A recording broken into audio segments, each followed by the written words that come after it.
आज हम एक बहुत ही ज़रूरी सवाल के बारे में बात करने जा रहे हैं। क्या इंडिया आज भी एक डेमोक्रेसी है? Is India still a democracy? 1947 के बाद हमारे देश में एक कॉन्स्टिट्यूशन लागू हुआ। एक कॉन्स्टिट्यूशन लिखा गया जिसके अकॉर्डिंग हर एक सिटीज़न को इक्वल राइट्स मिलते हैं। हर एक सिटीज़न को इक्वली ट्रीट करना इम्पोर्टेंट है, बिना किसी पार्शियलिटी के। हमारे कॉन्स्टिट्यूशन के प्रीफेस में लिखा है sovereign socialist secular democratic people. Democracy का मतलब सिर्फ वोट डालना नहीं होता है। डेमोक्रेसी का मतलब होता है कि हर एक सिटीजन को इक्वली ट्रीट करा जाएगा, उनको इक्वल राइट्स मिलेंगे और गवर्नमेंट पब्लिक के लिए इक्वली काम करेगी, बिना किसी भेदभाव के। Weaving thread by thread the fabric of democracy.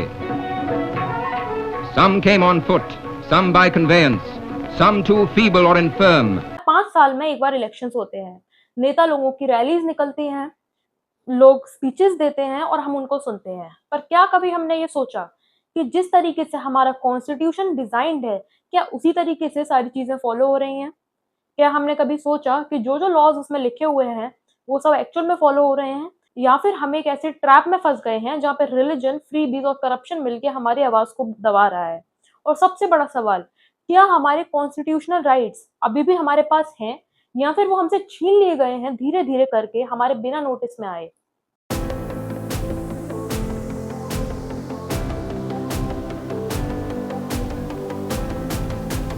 आज मैं आपसे एक सिंपल सा सवाल पूछना चाहती हूँ कि क्या आज भी हम एक डेमोक्रेसी में जी रहे हैं या नहीं? इस सवाल का जवाब एक वीडियो में देना काफी मुश्किल है, इसलिए हम 4 अलग-अलग वीडियोस में इस बारे में बात करेंगे। पहला, जो हम आज बात करने जा रहे हैं, कि क्या आज भी हमारा रिलीजन हमारा रहा है, या फिर हमारे पॉलिटिशियंस उसको यूज कर रहे हैं हमारे ही अगेंस्ट, हमें मैनिपुलेट करने के लिए। दूसरा, किस तरीके से हमें फ्रीबीज का लालच दिया जाता है ताकि वोट्स हमारे खरीदे जा सकें। एक कंपटीशन सा चल रहा है कि कौन ज्यादा फ्रीबीज देगा, कौन ज्यादा फ्री में सामान देगा, जिससे हम मैनिपुलेट हो रहे हैं। हमें नहीं इंटरेस्ट है उनके मैनिफेस्टो में, हमें नहीं इंटरेस्ट है कि हमारे देश कैसे डेवलप होगा, हमें सिर्फ इसमें इंटरेस्ट है कि कौन हमें ज्यादा फ्री में राशन देगा। तीसरा, कि किस तरीके से धीरे धीरे करके हमारे राइट टू स्पीक छीना जा रहा है। कभी कोई ट्विटर अकाउंट बैन हो जाता है, कभी कोई यूट्यूब चैनल वाले को एफआईआर हो जाती है उसके अगेंस्ट, कभी हमारे राइट्स को डायरेक्टली छीन लिया जाता है। चौथा, जब ये सब भी काम नहीं आता तो किस तरीके से ईसी को डाइल्यूट किया जा रहा है, जैसे हमने रिसेंटली राहुल गांधी की प्रेस कॉन्फ्रेंस में भी देखा, प्रूफ के साथ, कि किस तरीके से ईसी को डाइल्यूट किया जा रहा है। जब सब कुछ काम नहीं आता, वोट हमारे चोरी किए जा रहे हैं। आज हम जानेंगे इस वीडियो में। ग्लोबल इंडेक्सेस इस पूरी बात का सबूत है। फ्रीडम हाउस 2024 इंडिया का स्कोर 66 आउट ऑफ 100 था। BDM institute India electoral autocracy में आ गया। इकोनॉमिस्ट इंटेलिजेंस यूनिट स्कोर 6.54 और इंडिया को एक फ्लॉड डेमोक्रेसी घोषित कर दिया गया। ये सिर्फ नंबर्स नहीं बल्कि एक वार्निंग है। वार्निंग है इस बात की कि कुछ तो गड़बड़ है। हमारा लोकतंत्र तब तक ही सुरक्षित रहता है जब तक हमारे सिटीजन्स प्रॉपरली इंफॉर्मेशन मिलती है, और जब ये इंफॉर्मेशन ही मैनिपुलेटेड होने लगे तो फिर हमारा लोकतंत्र कैसे सुरक्षित रह सकता है, और तब जाके वोटिंग का असली मतलब बदल जाता है। तब कहलाता है हमारा देश कि हमारे देश में डेमोक्रेसी नहीं रही है। इंडिया में टोटल 467 मिलियन व्हाट्सएप यूजर्स हैं। प्यू रिसर्च के मुताबिक 64% इंडियंस न्यूज के लिए सोशल मीडिया पे डिपेंडेंट हैं, स्पेशली हमारे एल्डर्स। इलेक्शन के समय इसी सोशल मीडिया को हमारे अगेंस्ट यूज किया जाता है, हमारी इंफॉर्मेशन को मैनिपुलेट करने के लिए। और इलेक्शन से पहले ये सब चीजें और ज्यादा एक्सट्रीम हो जाती हैं। फेक मैसेजेस की बाढ़ आ जाती है हम सबके व्हाट्सएप्स पे, जिस पे हम बिना सोचे विश्वास कर लेते हैं। और इन सब का जो मोटिव है वो 4 पार्ट्स में डिवाइडेड है। पहला, एक रिलीजन को उठाओ जो कि ऑफ कोर्स मेजॉरिटी है, उसको महान बना दो। दूसरा, बाकी के रिलीजन्स को एनिमी बना दो। तीसरा, फिर कहो कि तुम खतरे में हो। और चौथा, हम तुम्हें बचाने वाले सिर्फ हम ही हैं। तो इंसान मजबूर हो जाता है वोट देने पे उसी सरकार को जो उसे बचा सकती है, जो कि सिर्फ उसको ऐसा लगता है, क्योंकि उसको मैनिपुलेट करा जा रहा है इन व्हाट्सएप के द्वारा, इन न्यूज़ चैनल्स के द्वारा, इस मीडिया के द्वारा। 2018 में कैम्ब्रिज एनालिटिका के डॉक्यूमेंट्स में इंडिया का नाम था। वहां क्लियरली लिखा था कि माइक्रो टारगेटिंग का प्लान बनाया गया, जिसमें वोटर्स को उनके रिलीजन के बेस पर कस्टमाइज पॉलिटिकल एड्स दिखाए जाते हैं। फेसबुक विसल ब्लोअर फ्रांसिस हॉगिन, उन्होंने कहा कि इंडिया उन कंट्रीज में था यहाँ पॉलिटिकल कंटेंट इंटेंशनली इग्नोर किया गया क्योंकि वो एंगेजमेंट बढ़ाता था। मतलब सोशल मीडिया को एक प्लेटफॉर्म बनाया जहां रिलीजन के बेस पे डिवाइड करना आसान हो गया। चलिए अब बात करते हैं इस टॉपिक के बारे में डीपली, जो है रिलीजन। सालों से रिलीजन इंडिया की पॉलिटिक्स का मेन मोटिव रहा है वोट मांगने का, लेकिन 2014 के बाद चीजें और ज्यादा एक्सट्रीम हो गई हैं। 30 साल बाद बीजेपी को अकेले 283, एनडीए को 303 से भी बहुत ज्यादा सीटें अभी मिल रही हैं। 2014 के इलेक्शन एक वाटरशेड मूवमेंट था। बीजेपी ने नरेंद्र मोदी को पीएम बनाकर एक डेवलपमेंट नैरेटिव लेकर आई और उनका दूसरा नैरेटिव था हिंदू आइडेंटिटी के पॉलिटिकल असर्शन। भारत की पॉलिटिक्स में रिलीजन का रोल काफी पुराना है, लेकिन पहले की पार्टीज, पहले के politicians openly vote bank politics करते थे। ज्यादातर कास्ट बेस्ड अलायंस बनती थी। 1980s में राम जन्मभूमि मूवमेंट्स ने रिलीजन को एक पॉलिटिकल इशू के रूप में प्रोमिनेंट बनाया। 1992 में बाबरी मस्जिद तोड़ना कम्युनल पॉलिटिक्स के टर्निंग पॉइंट बना। 2002 गुजरात के दंगे ने कम्युनल टेंशन्स को और तेज कर दिया, लेकिन 2014 के बाद रिलीजन एक बहुत बड़ा हिस्सा बन गया इंडिया की पॉलिटिक्स का। घर वापसी कैंपेन्स, लव जिहाद नैरेटिव्स और काउ प्रोटेक्शन लॉज ने पॉलिटिक्स को और रिलीजियस बना दिया। बीजेपी ने अपनी पॉलिटिकल आइडेंटिटी हिंदुत्व के अराउंड बना दी, जो हिंदू नेशनलिज्म का एक वर्जन है। राम मंदिर का कंस्ट्रक्शन स्टेट और सेंट्रल गवर्नमेंट का सपोर्ट के साथ आगे बढ़ता रहा। सोशल मीडिया और ट्रेडिशनल मीडिया ने मिलकर एक इकोसिस्टम बनाया जिसमें रिलीजियस पोलराइजेशन को बढ़ावा दिया गया। 2019 के इलेक्शन में रिलीजन बेस्ड पोलराइजेशन अपने पीक पर था, जिसमें मल्टीपल स्टेट्स में कम्युनल टेंशन बढ़े।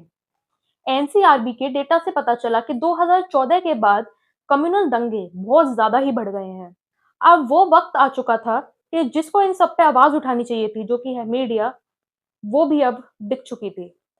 पहली बार 2016 में गोदी मीडिया वर्ड का इस्तेमाल किया गया। इसका मतलब वो है कि जो मीडिया है, वो जो रूलिंग पार्टी है, उसके सपोर्ट में खड़ी है और वो इम्पार्शियल रिपोर्टिंग नहीं कर रही है। 2014 के बाद कई न्यूज़ चैनल्स ने अपना स्टैंस बीजेपी के फेवर में बदल दिया। अनएम्प्लॉयमेंट, हेल्थ, एजुकेशन जैसे इश्यूज को छुपाकर रिलीजन बेस्ड कंट्रोवर्सीज को हाईलाइट किया गया। 2019 लोकसभा इलेक्शंस में मीडिया का फोकस मंदिर के बनने और एंटी मुस्लिम नैरेटिव्स को फैलाने के ऊपर था। सेवरल इंडिपेंडेंट रिपोर्ट्स ने हमें दिखाया कि जानबूझ के न्यूज चैनल्स के द्वारा बीजेपी को हमेशा पॉजिटिव वे में दिखाया जाता है और अपोजिशन की चीजों को हमेशा नेगेटिव वे में, ताकि हम क्लियरली मैनिपुलेट हो सके। बीजेपी ने अपने आईटी सेल को प्रॉपरली ऑर्गेनाइज किया, जो कि सोशल मीडिया पे रेगुलरली प्रो बीजेपी कंटेंट को वायरल करते ही रहता है। आप सबने देखा होगा ऑब्वियसली। फेक अकाउंट्स और बॉट नेटवर्क्स को इस्तेमाल किया गया। व्हाट्सएप के द्वारा मिस इन्फॉर्मेशन फैलाई गई और कम्युनल हेट को जानबूझ के बढ़ावा दिया गया। फेक न्यूज जैसे कि लव जिहाद कैंपेन्स, मुस्लिम पॉपुलेशन बूम के एग्जैगरेटेड क्लेम्स और एंटी क्रिश्चियन प्रोपेगेंडा वायरल हुए।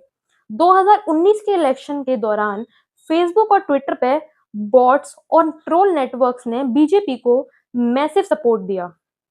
इंडिपेंडेंट रिसर्च ने बताया कि बीजेपी के आईटी सेल के पास करोड़ों रुपए हैं ये सारे कैंपेन्स चलाने के लिए, जो कि हमको क्लियरली दिखता है क्योंकि हमें पता है कि बीजेपी सबसे ज्यादा जो अपना पैसा है वो खर्च करती है एड्स पर, कई गूगल एड्स पर, कभी यूट्यूब एड्स पर, तो कभी पोस्टर्स पर।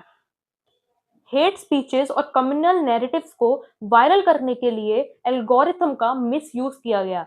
फॉर एग्जाम्पल 2018 में मुंबई में हेट स्पीचेस वायरल हुई जिसमें माइनॉरिटी कम्युनिटीज को टारगेट किया गया। तो दोस्तों, हमने अभी देखा कि किस तरीके से मीडिया ने और सोशल मीडिया ने हमारी सोच को एक पूरे ऑर्गेनाइज्ड वे में मैनिपुलेट किया। ऐसे में एक आम आदमी जो अपने रोजगार से परेशान है, जब भी वो टीवी खोलता है या फिर वो अपना फोन उठाता है, तो वो अपने रोजगार पे सवाल उठाना भूल जाता है और उस वहां देखता है कि एक मंदिर बना, किसी रिलीजियस सेलिब्रेशन में दंगे हुए, और उसकी सोच एक तरफ फोर्स करी जाती है कि वो एक ही तरफ सोचे। यही तो इन सबका काम है। इंडियन डेमोक्रेसी का बेस सेक्युलरिज्म पे बना था, जिसमें हर रिलीजन की रिस्पेक्ट होगी, लेकिन कोई भी रिलीजन पॉलिटिक्स में इंटरफेस नहीं कर सकता और कोई पॉलिटिशियन भी रिलीजन को यूज नहीं कर सकता अपने वोट मांगने के लिए। लेकिन आज क्या हो रहा है ये तो हम सबको ही पता है। हर इलेक्शन में मंदिर और मस्जिद के बाहर आपको रैलीज मिलेंगी, सोशल मीडिया पे ट्रेंड्स मिलेंगे और कुछ यूट्यूबर्स या क्रिएटर्स खुद इस चीज को सपोर्ट करते हुए मिलेंगे। आपको मेन चीजों से हटा के दूसरी चीजों पे फोकस करने के लिए आपको फोर्स करा जाएगा। जैसे कि हम भूल जाते हैं कि इंडिया में बहुत सारे इश्यूज हैं, हमारे रोड्स, हमारी एजुकेशन, हमारा हेल्थ केयर और हमारे हाईवेज जो हर दिन कोलैप्स हो रहे हैं। हमें फोर्स करा जाता है कि हम ये सोचें कि क्या चल रहा है हिंदू मुस्लिम के बीच। हमें जानबूझ के हिंदू मुस्लिम के मुद्दे दिखाए जाते हैं ताकि हम मेन प्रॉब्लम्स को भूल जाएं और उन सब चीजों पे फोकस करना स्टार्ट कर दें। दोस्तों याद रखिए, ये सब सिर्फ वोट के लिए होता है। जब बिजली, पानी, हॉस्पिटल, एजुकेशन, हेल्थ केयर इन सब के मुद्दे बंद करने होते हैं, तब ही रिलीजन का कार्ड खेला जाता है ताकि जनता मजबूर हो जाए और मजबूर होके इनको वोट दे। दोस्तों जब पॉलिटिक्स में रिलीजन जुड़ जाता है तब बहुत ज़रूरी हो जाता है ये जानना कि किस तरीके से हमारे कानूनी सिस्टम और हमारे फंडामेंटल राइट्स को यूज़ किया जा रहा है। 2014 के बाद ये बहुत ज़्यादा देखा गया कि लॉज को सेलेक्टिवली इन्फोर्स किया जा रहा है। Unlawful activities prevention act UAPA को ओरिजिनली टेररिज्म रोकने के लिए बनाया गया था, लेकिन आज पॉलिटिकल चीजों को टारगेट करने के लिए यूज हो रहा है। 2014 के बाद से यूएपीए केसेस में 60% से ज्यादा इंक्रीज हुआ है। केसेस में मेजर बायस देखा गया, जहां माइनॉरिटीज पर अधिक चार्ज लगाए गए। एनसीआरबी डेटा के अकॉर्डिंग कम्युनल राइट्स में माइनॉरिटीज ज्यादा इफेक्टेड हैं और पुलिस अक्सर उनके खिलाफ चलती है। जम्मू कश्मीर और नॉर्थ ईस्ट में बार-बार इंटरनेट शटडाउन हुए, ये फ्रीडम ऑफ एक्सप्रेशन के लिए बहुत बड़ा चैलेंज है। Hindu vote, Muslim vote, OBC vote, SC vote, ST vote, लेकिन क्या कभी हमने सुना है अनएम्प्लॉयमेंट वोट?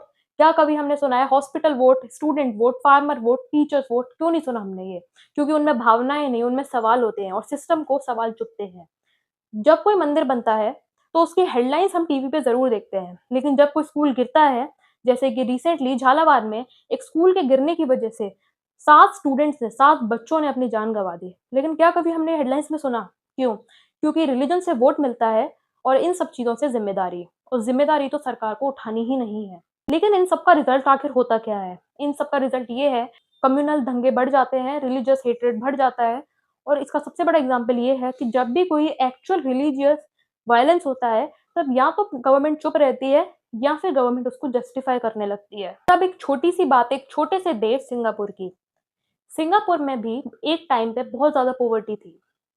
1960s के टाइम पे वहाँ पे भी धर्म के नाम पे बहुत से दंगे देखने को मिले थे। लेकिन वहाँ के लीडर ने एक नैरेटिव अपनाया और उनने कहा कि हम अलग-अलग रेस, रिलीजन और लैंग्वेज होने के बाद भी साथ में रहेंगे। और उनने कुछ कदम उठाए। उनने इंग्लिश को एक कॉमन लैंग्वेज बनाया। उनने एक ही जगह में अलग-अलग रिलीजन के लोगों को घर दिया ताकि लोगों में यूनिटी बढ़े। और उनने चुना यूनिटी ओवर आइडेंटिटी। हम भी चुन सकते हैं, हमारी गवर्नमेंट भी चुन सकती है यूनिटी ओवर आइडेंटिटी, और फायदा उसी में है। क्योंकि आज हमें पता है कि Singapore one of the most developed countries में से एक है। अगर आप एक इंडियन सिटीजन हो और एक वोटर हो, तो याद रखो कि हमारा वोट एक रिएक्शन नहीं होना चाहिए इस चीज का कि हमने कोई मैनिपुलेटेड पोस्ट देख ली, हमने कोई मैनिपुलेटेड न्यूज पढ़ ली, बल्कि हमारा वोट एक रिस्पॉन्स होना चाहिए हमारे देश के फ्यूचर का। अगर आप वोट डालने जाएं तो याद रखें कि वोट उन चीज़ों पे दीजिए जो आपकी रियल लाइफ में आपको इम्पैक्ट कर रही हैं। हमारा हेल्थ केयर, हमारी एजुकेशन, हमारे हॉस्पिटल, हमारे रोड्स, हमारे हाईवेज। वोट उन चीज़ों पे दीजिए जो आपकी हेल्थ को नुकसान दे रही हैं, जो कि है पॉल्यूशन। हमारे देश आज one of the most polluted countries में आता है। हमारे देश पॉवर्टी लाइन के नीचे आता है, हम हंगर इंडेक्स में बहुत नीचे आते हैं। हमारा देश आज भी इतना पोल्यूटेड है, आप चाहें तो दिल्ली के डंपिंग ग्राउंड को देख लीजिए, चाहे मुंबई का धारावी देख लीजिए।